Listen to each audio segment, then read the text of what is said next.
Studio Delhi से।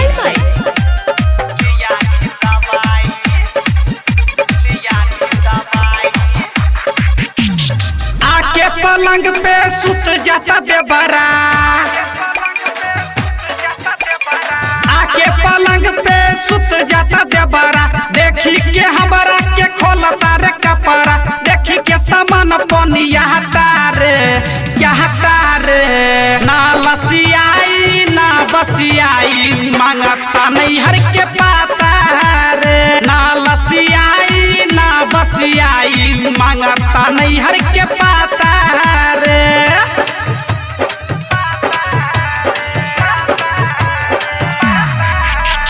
DJ Ajay मलमल, DJ Ajay मलमल।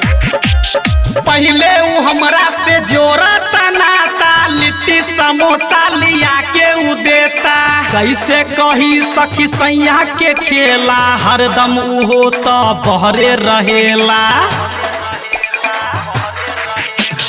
पहले उ हमरा से जोड़ा नाता, लिट्टी समोसा लिया के उ देता, कैसे कही सखी सैया के खेला, हरदम उहो तो बहरे रहेला। लागत शरम फूटल बा करम, लागत शरम फूटल बा करम, हमरा से न बतिया तारे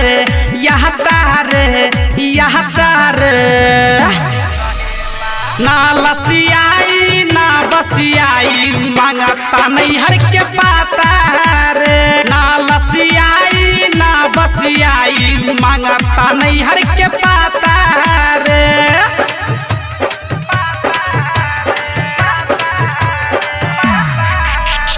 डीजे अजय मलमल, डीजे अजय मलमल।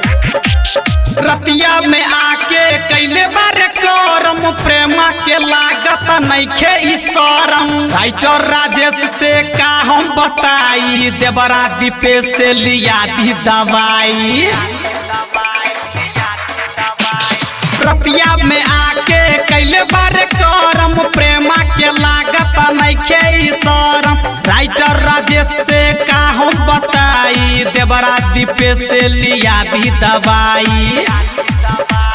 रतिया में हमर बढ़े परेशानी, रतिया में हमर बढ़े परेशानी, चोली से आग लह कहता रे